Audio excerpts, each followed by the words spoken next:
இன்னும் காலையில கிளம்பி நிக்கிறீங்க?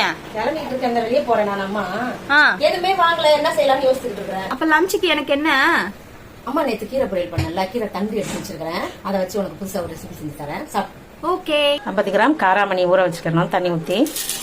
கீரை தண்டை வேஸ்ட் பண்ணாம சூப்பரான ஒரு பொரியல் செய்யலாம். முத்தலா இருக்கிற தண்டெல்லாம் எடுத்துட்டு பிஞ்சா இருக்கிற தண்டை இந்த மாதிரி கட் பண்ணி எடுத்துக்கணும். 2 டேபிள் ஸ்பூன் எண்ணெய், கடுகு உளுந்த பருப்பு, 1 டீஸ்பூன் வெந்தயம், 1 வெங்காயம், 2 பச்சை மிளகா, கருவேப்பிலை நல்லா வதக்கிக்கலாம்.